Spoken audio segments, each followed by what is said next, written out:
Assalamualaikum warahmatullahi wabarakatuh. Halo anak-anak semua. Hari ini kita akan belajar tema 8, subtema 2, pembelajaran ke-1 dengan muatan bahasa Indonesia dan IPA. Sebelum mulai belajar, kita berdoa terlebih dahulu ya. Berdoa dimulai.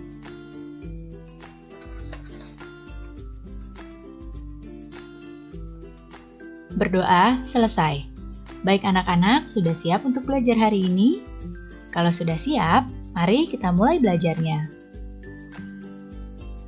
Pertama-tama, kita akan mempelajari muatan bahasa Indonesia. Pada subtema yang lalu, kalian sudah mempelajari tentang urutan peristiwa dalam sebuah teks. Sekarang kita akan mempelajarinya kembali. Apa itu urutan peristiwa? Urutan peristiwa itu disebut juga dengan alur atau plot. Urutan peristiwa dapat disajikan dalam bentuk peta pikiran atau diagram alir. Di subtema yang lalu, kalian membuat alur peristiwa dengan menggunakan peta pikiran. Sekarang kita akan membuatnya dengan diagram alir. Berikut ini adalah 3 macam urutan peristiwa. Urutan peristiwa yang pertama adalah urutan peristiwa berdasarkan urutan waktu terjadinya. Kemudian, yang kedua adalah urutan peristiwa berdasarkan hubungan sebab akibat. Dan yang ketiga adalah urutan peristiwa berdasarkan tema cerita.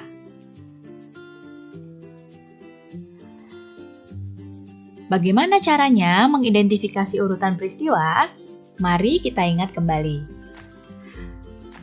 Yang pertama, kalian harus membaca teks yang akan kalian identifikasi urutan peristiwanya dengan cermat. Kemudian, setelah kalian baca, kalian cermati tiap-tiap paragrafnya. Setelah kalian cermati, kalian perhatikan waktu serta keadaan yang terjadi dalam cerita. Dan yang selanjutnya adalah catatlah tiap-tiap peristiwa yang terjadi secara berurutan. Bisa dalam bentuk peta pikiran atau bisa juga dengan diagram alir. Sekarang kalian coba bacalah teks berikut ini dengan cermat.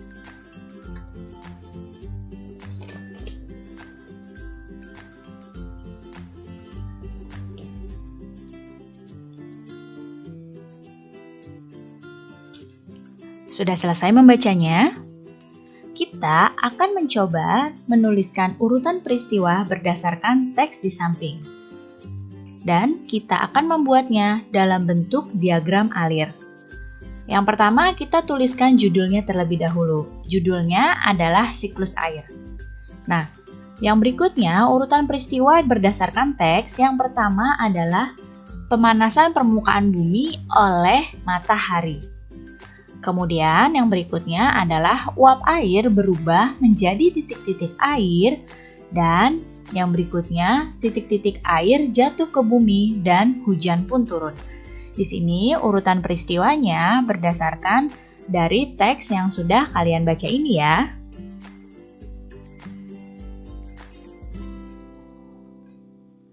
Air di bumi selalu tersedia karena adanya siklus air. Ketersediaan air di bumi dapat selalu terjaga jika tidak dirusak oleh kegiatan-kegiatan manusia. Sekarang kita akan mempelajari muatan IPA. Coba sekarang kalian bandingkan kedua gambar berikut ini. Nah, di hadapan kalian ada 2 buah gambar yang cukup berbeda. Yang sebelah kanan ini adalah gambar perkotaan, dan yang sebelah kiri ini gambar hutan. Kalian amati baik-baik kedua gambar berikut ini. Jika terjadi hujan, maka pada gambar manakah yang akan lebih baik dalam menyerap air hujan tersebut? Ya, yang akan menyerap air hujan dengan lebih baik adalah gambar hutan ini. Ya, dibandingkan dengan daerah perkotaan. Mari kita ingat kembali tentang siklus air. Ya, siklus air ini dimulai dari evaporasi atau menguapnya air yang ada di permukaan bumi. Dan juga ada transpirasi, yaitu menguapnya air dari tumbuh-tumbuhan. Uap air evaporasi ini kemudian menuju ke udara dan terjadi pengembunan. Di sini terjadilah peristiwa kondensasi. Ya, karena di sini mendingin lama-kelamaan, air pada awannya semakin berat dan terjadilah presipitasi atau turunnya titik-titik hujan. Hujan yang turun ke permukaan bumi, ini ada yang masuk ke sungai, ada yang masuk ke danau, dan ada juga yang masuk ke tanah. Nah, air hujan yang masuk ke tanah ini akan menjadi sumber air tanah. Jadi, air yang turun ke tanah ada yang masuk dan bergerak ke dalam tanah melalui celah-celah. Ya, dan juga melalui pori-pori tanah serta melalui batuan. Air yang masuk ke dalam tanah ini kemudian menjadi air cadangan dan menjadi sumber air tanah.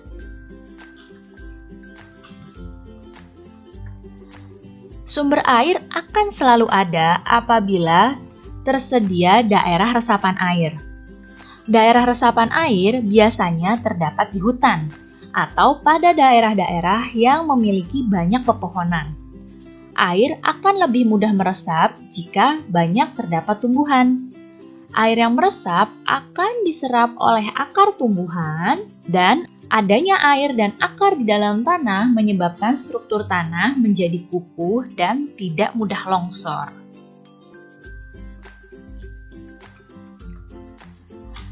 Namun, ketersediaan air tanah itu dapat terganggu. Berikut ini adalah hal-hal yang dapat mengganggu ketersediaan air tanah atau yang dapat mengganggu ketersediaan sumber air. Yang pertama adalah penebangan atau pembakaran hutan secara liar. Nah, kegiatan manusia seperti ini dengan penebangan atau pembakaran hutan ini dapat memengaruhi ketersediaan air di bumi. Di sini banyak manusia yang melakukan penebangan hutan dengan tujuan membuka lahan pertanian, perkebunan, perumahan, bahkan industri. Nah, hal ini dapat mengurangi kemampuan tanah dalam menyimpan air. Hutan yang gundul tidak dapat menahan air hujan. Hutan yang gundul tidak dapat menahan air hujan yang masuk ke dalam tanah. Akibatnya, air hanya akan mengalir di permukaan tanah saja dan dapat memicu terjadinya banjir, bahkan terjadi tanah longsor. Dan di musim kemarau, karena tidak adanya air yang meresap ke dalam tanah akan menyebabkan kekeringan.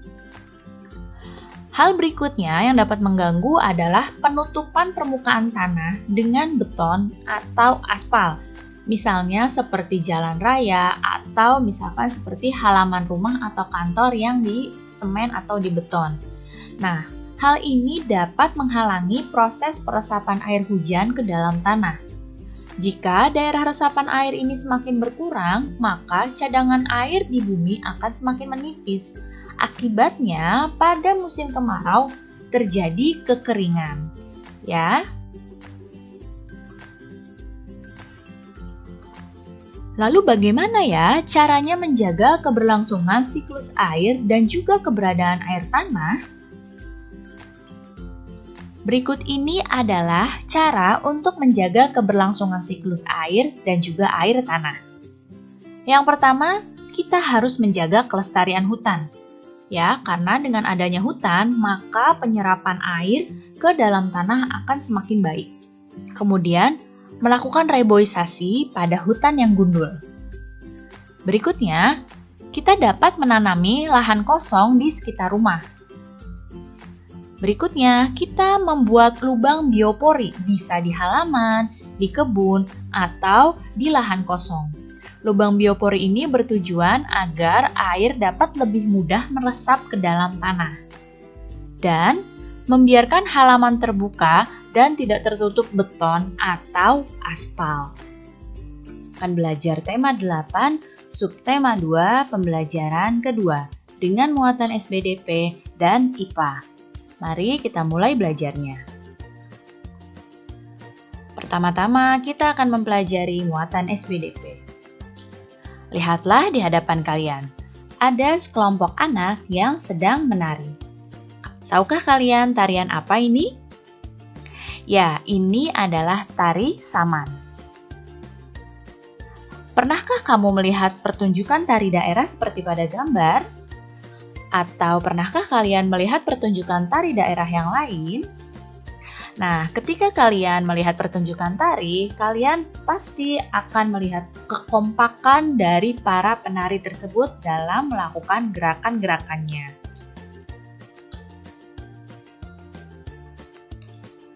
Pada saat menari, penari kadang bergerak ke kiri, ke kanan, maju, mundur, atau bergerak membentuk lingkaran. Para penari seolah sudah mengetahui ke arah mana harus bergerak mengikuti garis imajiner.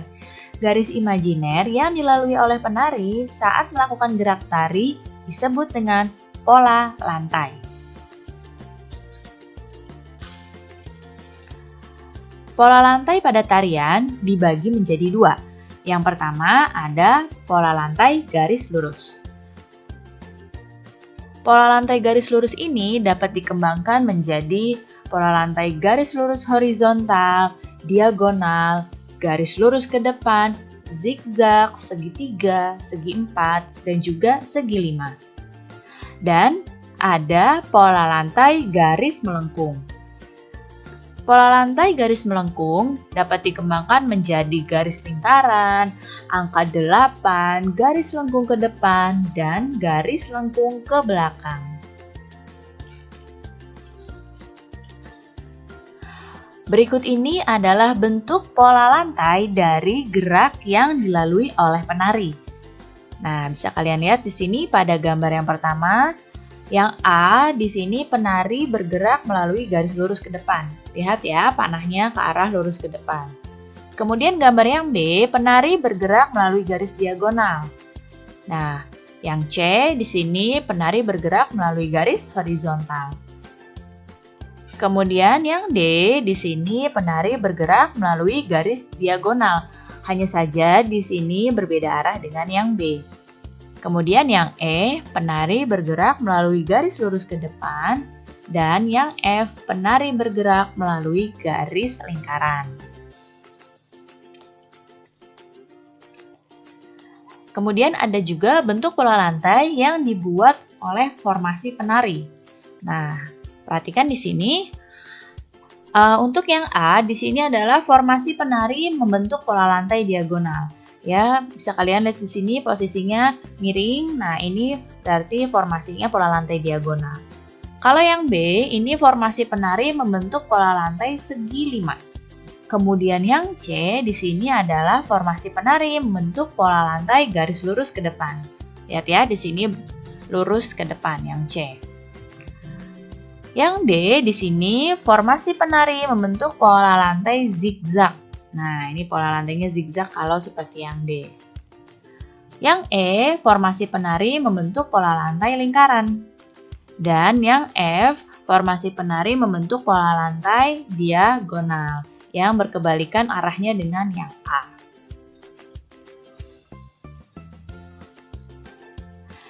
Nah, sekarang lihatlah di hadapan kalian.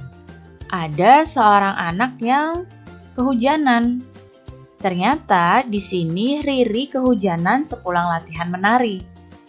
Nah, tahukah kamu nama peristiwa jatuhnya air hujan ke bumi dalam siklus air? Iya, namanya adalah presipitasi. Sekarang kita akan mempelajari muatan IPA. Proses siklus air, yang pertama adalah air di bumi terkena panas matahari, kemudian terjadilah evaporasi atau penguapan. Uap air ini kemudian mendingin dan mengembun dan terjadilah kondensasi. Kemudian setelah kondensasi terjadi presipitasi dan di sini air hujan yang turun menyerap masuk ke bumi atau masuk kembali ke perairan. Nah, siklus air selalu menghasilkan air bersih. Kenapa? Hal ini dikarenakan air sudah tersaring oleh lapisan tanah dan juga akar tumbuhan. Nah, di sini air hujan yang turun ke bumi, ada yang terserap ke tanah. Air hujan yang terserap ke tanah ini menjadi cadangan air tanah, ya. Nah, cadangan air tanah ini airnya lebih bersih karena tersaring oleh tanah dan juga akar tumbuhan. Nah, kita bisa mendapatkan air tanah ini biasanya dengan menggali sumur, ya. Air hujan juga ada yang terus mengalir menjadi air permukaan. Air permukaan ini mengalir di permukaan, seperti di selokan, di sungai, di danau, dan juga di laut. Nah, di sini air yang mengalir di permukaan tidak sebersih air tanah, jadi airnya lebih kotor karena mengandung lumpur dan berbagai material tanah yang tergerus. Jika hujan tidak kunjung turun, maka sudah masuk pada musim kemarau.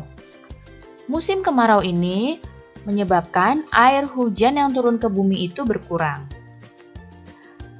Berkurangnya air hujan yang turun ke bumi dapat menyebabkan air sungai dan danau surut.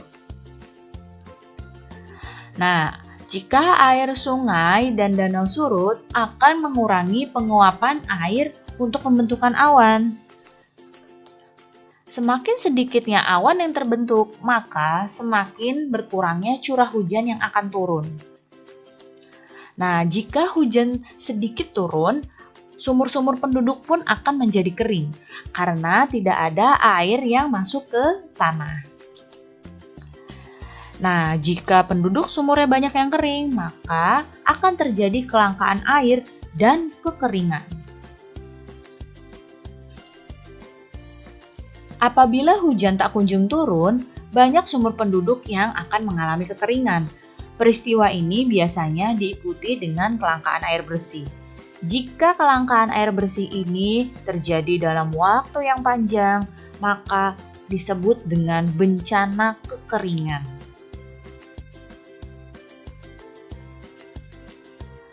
Lalu bagaimana ya cara menghadapi bencana kekeringan? Yang pertama di sini kita harus menghemat penggunaan air.